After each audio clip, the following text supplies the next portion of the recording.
Hello again, everyone. Today we're going to be talking about divine command theory.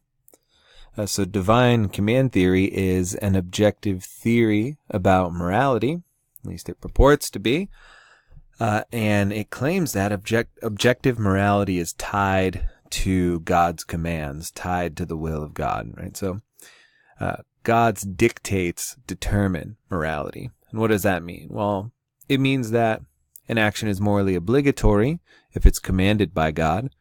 In other words, if God commands it, then you're required to do it morally. That also means that an action is morally wrong if it's forbidden by God. And then finally, it means an action is morally permissible if it is not forbidden by God. So you have all of the things that God gives specific commands for, whether he's commanding you to do it or forbidding you from doing it.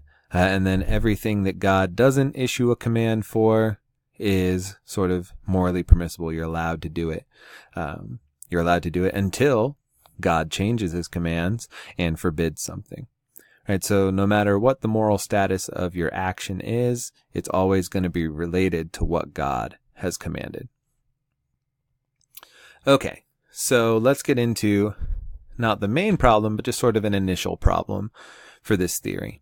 And this deals with the way God presents information to us. Right? So God doesn't actually just pop down and tell us what to do in every situation. If we're wondering, hey, should I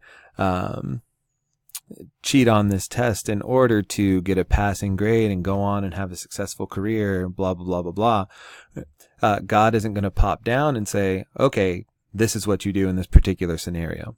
Right? God leaves a lot of things up for interpretation or gives us general guidelines.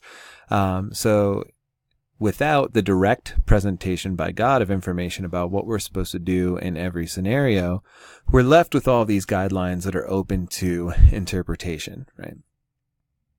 So divine command theory doesn't get us out of the problems of disagreement that plague a lot of other moral theories, right? Or disagreement between moral theories, or as we mentioned in the last lecture, the disagreement between cultures, so on and so forth, right? Even within divine command theory, we're going to have widespread disagreement. So when we're thinking about the moral status of actions, we can appeal to the Bible. But once again, the Bible's written in very general language, and that's open to interpretation. We can listen to the Pope or different fathers, so on and so forth, right? But all of them have slightly different interpretations on most material, or especially what we're supposed to do in very specific scenarios. Right? So we're still going to be left with this widespread disagreement. I have here an example. Is homosexuality a sin? Right? If you take that question, religious people have been led to conflicting answers about this question. Right? So some have quoted the Bible and said, look, pointing to this section, it says that homosexuality is a sin. Others say no, the word of God is a word of love and we should love everybody, so on and so forth, right? So even on big questions like this, there's widespread disagreement among those of the faith.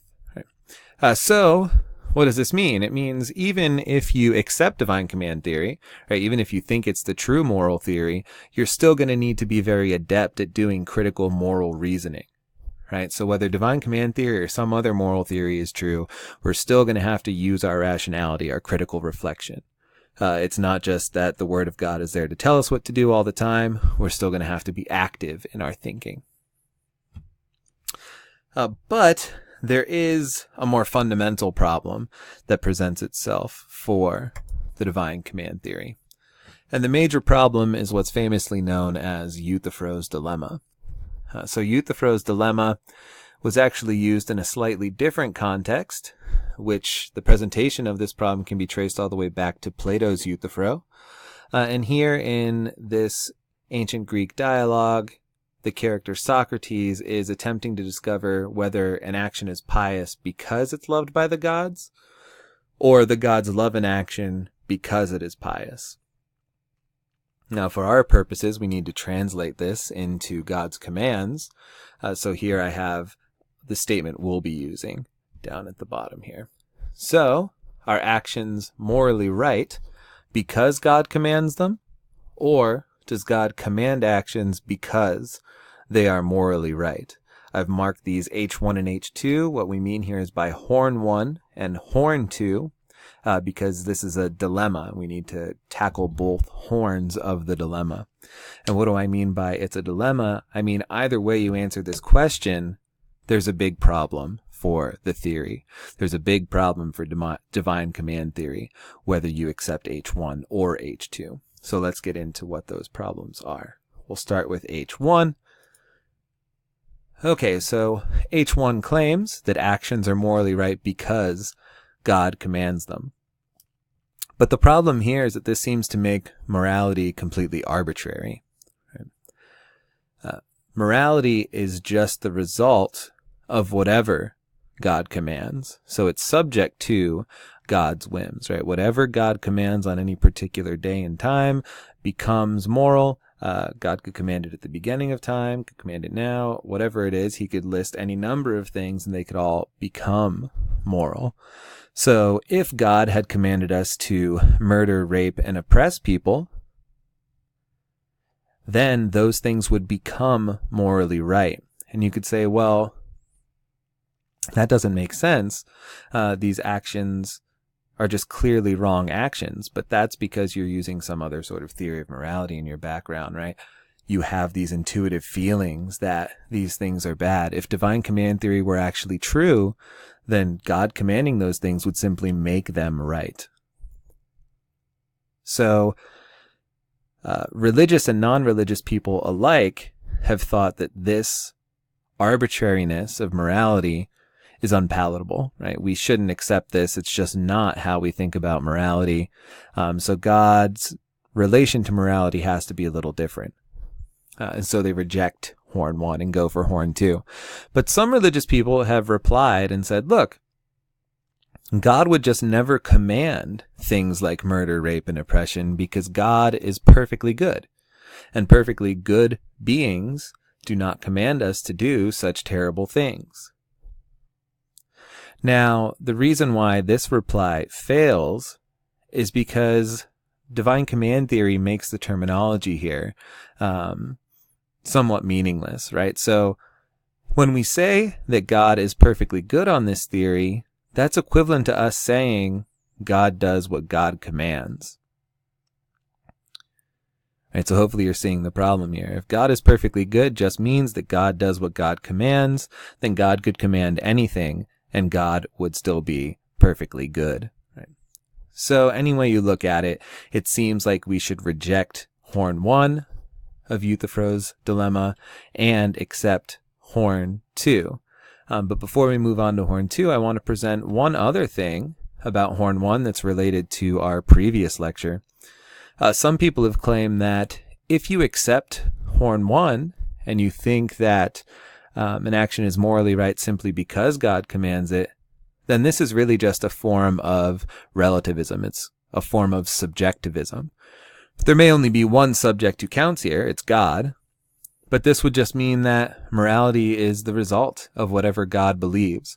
Right? So you want to say that God has perfect beliefs, God has good beliefs, but that doesn't make sense on this theory, right? God couldn't have better or worse beliefs about morality. That means there's some standard independent of God by which you could measure those things.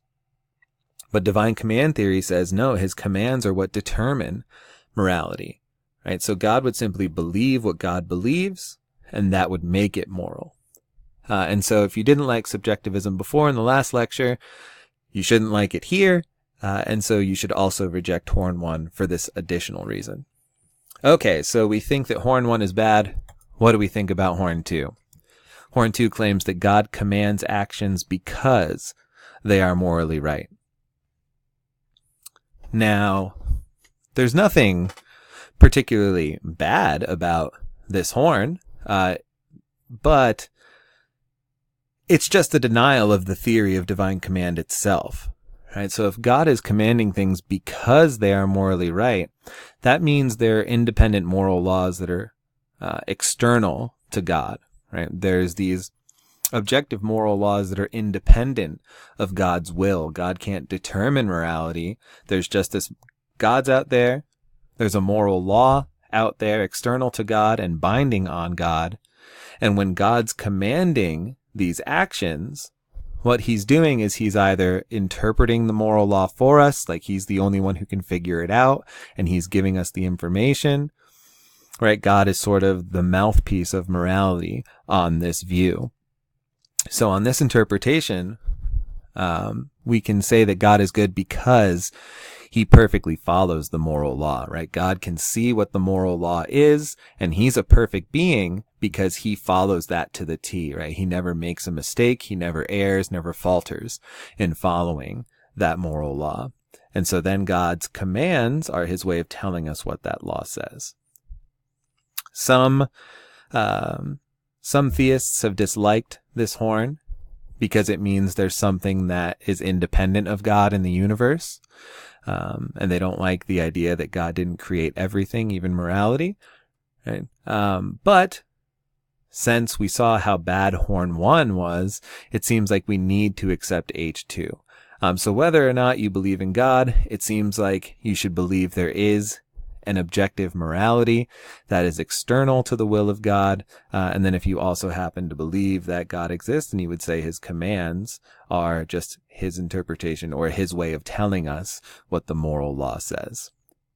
So from now on for the rest of the semester, we're going to just keep working within this idea that there is this external, objective moral law. And we'll try in the next section of the course to determine